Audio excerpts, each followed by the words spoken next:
Siamo nuovamente con voi, siamo in onda, voi la linea, lo spazio informativo, il contenitore degli approfondimenti che arrivano da tutta la regione Friuli, Venezia e Giulia. Apriamo con la cultura, il Teatro Nuovo Giovanni da Udine compie 25 anni con una stagione all'insegna della riscoperta del valore delle emozioni e della bellezza. Il cartellone è stato presentato questa mattina. Presentazione della 26esima stagione al Teatro Nuovo Giovanni da Udine. Il presidente Giovanni Nistri giustamente dice: per fortuna si riparte. Sì, per noi è un nuovo inizio, non soltanto perché cominciamo una nuova stagione, ma perché usciamo, e come teatro usciamo, non tutta la comunità ne sta uscendo, da una situazione di emergenza. Come teatro ne usciamo perché la programmazione non può essere condizionata da fatti contingenti, sia pur gravi, e soprattutto perché vogliamo contribuire per ridare l'opportunità ai componenti di questa comunità, che non è soltanto udinese ma è friulana, di rimettere nelle loro abitudini quotidiane la cultura. Tema praticamente della stagione, un viaggio nella complessa sinfonia dei sentimenti umani per riscoprire assieme al pubblico il valore delle emozioni e della bellezza. Un titolo quanto mai azzeccato. Impegnativo soprattutto, più che azzeccato, è impegnativo, sapendo però che lo spettacolo dal vivo ha questo incarico, questa funzione, questo compito. Non solo gli artisti sul palcoscenico sono quelli che propongono lo spettacolo, lo propongono insieme a un pubblico e insieme a un pubblico arrivano a una conclusione.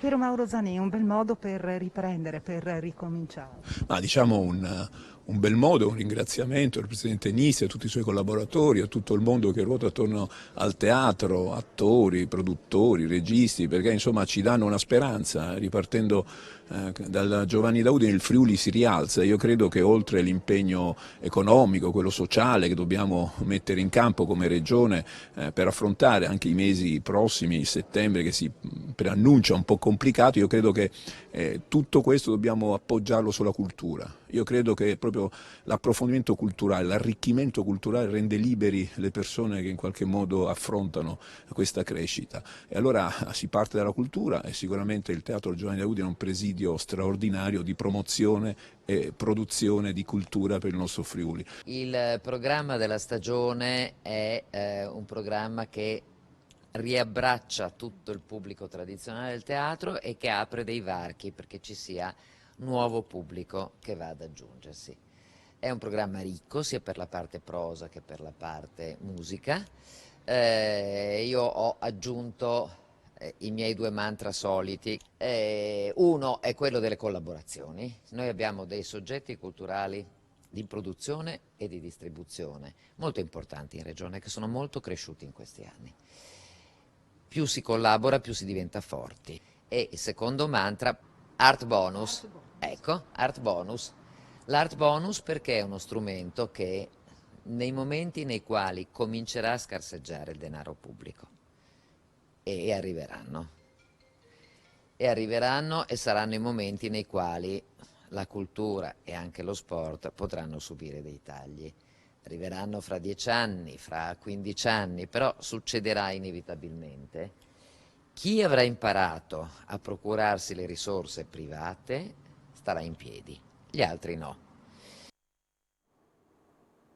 Nei giorni scorsi vi abbiamo raccontato di violenze inaudite nei confronti di animali, un gattino di neanche 30 giorni lanciato da un finestrino e poi di un gatto trafitto da una freccia.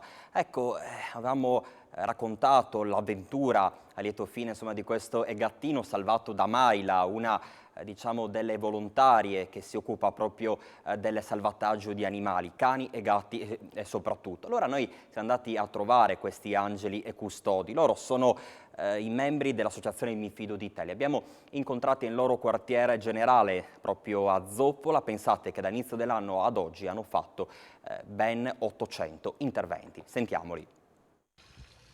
Presidente, tempo di bilanci, 10 anni è un traguardo importantissimo, soprattutto per un'associazione che è partita in sordina e che invece sta avendo un successo importante. Quest'anno festeggiamo i 10 anni di attività, di volontariato su tutto il territorio del Pordenonese, H24 7/7, copriamo il servizio di ambulanza veterinaria, quindi soccorso, In più garantiamo anche il servizio di cinovigilanza per quanto riguarda i cani non feriti o gatti che hanno bisogno di cure, quindi di una visita interviene il cinovigile. E per quanto riguarda il bilancio anno per anno va sempre ad aumentare. Siamo alla data odierna quasi a 800 soccorsi. E la maggior parte dei soccorsi e degli interventi sono a favore di gatti, soprattutto cuccioli, che vengono tra virgolette abbandonati in zone per fortuna non pericolose, e grazie a tante persone che si recano o nei parchi o durante una semplice passeggiata trovano queste piccole bestioline che hanno bisogno di assistenza. E poi ci sono le storie, io vedo che in parte lei, Presidente, ci sono, diciamo così, gli angeli soccorritori. Allora, le storie sono state tante in tutti questi anni, purtroppo mi sono rimaste quelle logicamente più brutte. Non so, il gatto con la freccia di balestra attaccata, oppure andare a soccorrere, a recuperare un cane di una persona defunta.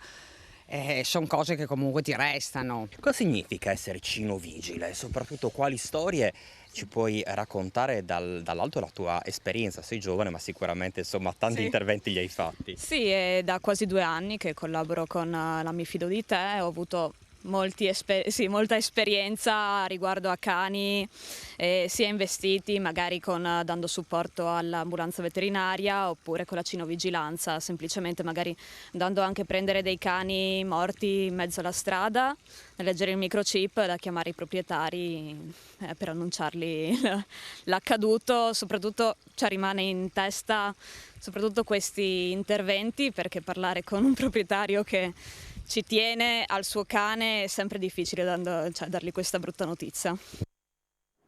Cambiamo argomento. Presentato a Gorizia il progetto sul ruolo storico della famiglia De Claricini nel Goriziano, un nuovo tassello nel mosaico in vista di Gorizia, capitale europea della cultura 2025.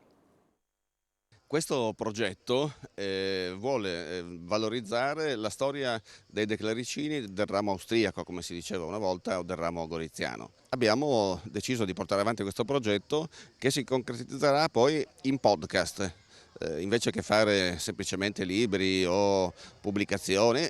La Fondazione De Claricini Dorpacher finalmente fa un progetto anche fuori dalla sua sede naturale, ma lo fa sul territorio.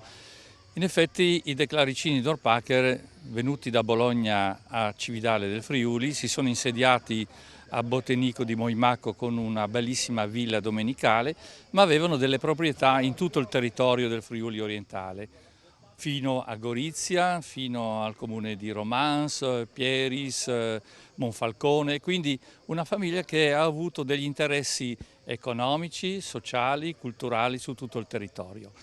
Stiamo valorizzando questo ruolo che ha avuto la famiglia De Claricini. Oggi in effetti siamo ospiti qui a Gorizia perché i De Claricini, come ha detto Stefano Cosma, hanno governato anche su questo territorio. Ma la famiglia De Claricini Dorpacher non aveva soltanto interessi in Friuli, li aveva anche nel Padovano, a Rubano Veneto, quindi una famiglia importantissima che dopo aveva anche altri interessi in Roma. Valorizzeremo questo ruolo collegando Bottenico di Moimacco, dove abbiamo la villa seicentesca, al territorio del Goriziano, proprio in vista di Gorizia 2025, creando un circuito virtuoso da Cividale, Bottenico fino a Gorizia. Un progetto vincente che dimostra la ricchezza del nostro territorio, che sarà sempre più importante mostrare agli occhi del mondo, visto che Nova Gorizia e Gorizia congiuntamente sono capitali della cultura europea, il mondo sta per arrivare qui ed è giusto presentare le ricchezze, la storia, la ricca storia che può vantare il nostro territorio. Perciò grazie alla Regione, grazie a tutti i partner che hanno collaborato in questo importantissimo progetto, dimostriamo e mostriamo al territorio, e non soltanto quello locale ma anche quello extraregionale e internazionale, che la nostra storia, il nostro percorso ci porta a ciò che oggi è la capitale europea della cultura. Siamo felici, questo è un primo passo, certamente ne saranno altri, ma il riassunto di questa iniziativa è: L'unione di intenti porta ottimi risultati, regione, comune, fondazioni, associazioni. Questo è il vero humus che porteremo avanti nell'ottica del progetto che ci sta per vedere protagonisti, che è la Capitale Europea della Cultura. E la medicina va ripensata in termini di genere, ce l'ha mostrato anche il Covid-19 con le diverse risposte tra uomo e donna, non solo alla malattia ma anche alla terapia. L'immunologa Antonella Viola ne parla nel libro che ha presentato a Lignano agli incontri con l'autore e con il vino. Sentiamola. Pala Pineta sold out ieri sera per gli incontri con l'autore e con il vino di Lignano organizzati dall'Associazione Lignano nel terzo millennio presieduta da Giorgio Ardito. In abbinamento con un Sauvignon della cantina I Magredi di Domanins, la scienziata Antonella Viola ha presentato Il sesso e quasi tutto, evoluzione, diversità e medicina di genere, edito da Feltrinelli, un libro per combattere gli stereotipi su sesso e genere e per disegnare la medicina del futuro. Bisogna parlare di medicina di genere perché tra le 4 P c'è la medicina personalizzata e naturalmente se non curiamo al meglio il 50% della popolazione, cioè le donne, non riusciremo mai ad avvicinarci, e poi perché tra le 4 P una è anche la medicina partecipativa, cioè quella medicina in cui si chiede anche al paziente di partecipare al percorso di cura. Siamo ancora molto lontani, i farmaci sono ancora farmaci che vengono usati nello stesso modo per uomini e per donne, ma sempre di più adesso si sta andando in questa direzione e speriamo che il Covid sia una lezione importante anche da questo punto di vista, perché ha portato davanti agli occhi di tutti quali siano le differenze appunto nei confronti di un'infezione. Abbiamo visto da subito che gli uomini andavano incontro a una malattia più severa nei confronti di questo virus, così come abbiamo visto che invece il long Covid colpisce di più le donne degli uomini, e anche la risposta ai vaccini è diversa perché più del 70% delle reazioni avverse sono state comunicate da donne. E con il contributo dell'immunologa Antonella Viola chiudiamo qui un'altra edizione di A Voi la Linea. L'informazione quindi termina in questo preciso istante. Un buon pranzo a tutti per chi ovviamente non l'ha ancora fatto. Ci rivediamo con i prossimi appuntamenti qui a Telefriuli.